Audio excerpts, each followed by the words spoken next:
Les règles de récitation du Saint-Coran. Lam Mushaddad.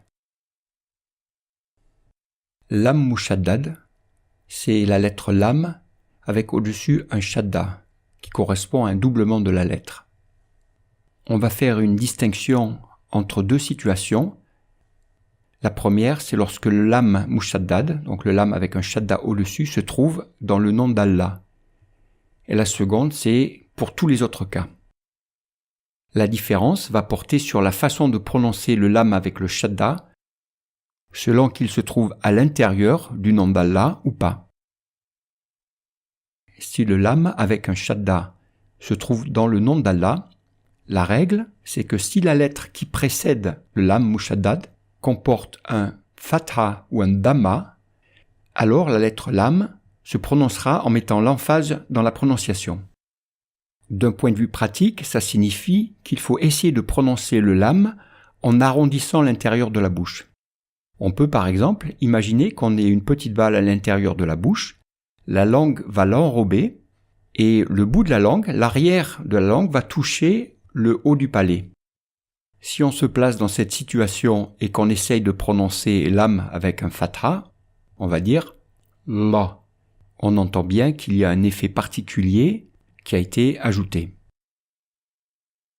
Si la lettre qui précède le Lam Mushaddad du mot Allah comporte un kasra, alors la lettre Lam se prononcera avec légèreté. D'un point de vue pratique, ça signifie que le Lam va être prononcé avec la langue plate, qui est la position naturelle pour prononcer un Lam, la lettre Lam, ou en français la lettre L.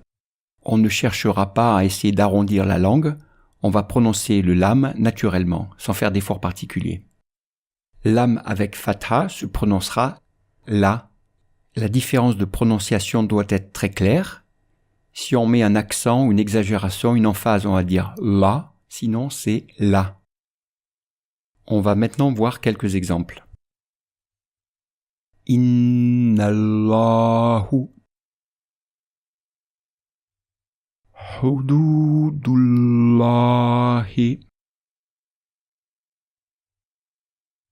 Qalullahumma Bismillahi Alhamdulillahi Afillahi.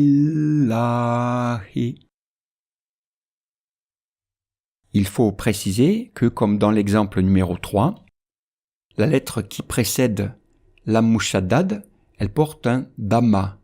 Mais entre, il y a des lettres, mais ces lettres sont muettes, donc elles ne comptent pas.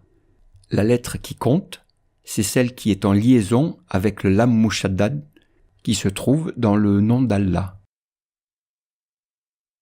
Allahumma salli ala Muhammadin. Balillahi.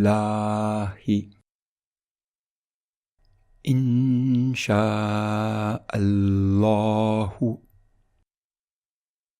Yadullahu. Dans le premier exemple, on commence avec Allahumma. Ce mot, il est généralement traduit par « Oh Allah » et il commence de nombreuses prières. C'est toujours le nom d'Allah et donc il faut bien penser à mettre l'emphase sur le Lam Mushaddad. Le Lam Mushaddad qui se trouve dans le nom d'Allah, on l'appelle Lam ul-Jalala, qui veut dire le Lam glorieux. La deuxième situation, c'est lorsque le Lam Mushaddad ne se trouve pas dans le nom d'Allah. Dans ce cas-là, le Lam sera prononcé avec légèreté, sans mettre d'emphase, sans faire d'effort particulier de prononciation. Khullatun. Alladhi illa hallafin wa lam yakul lahu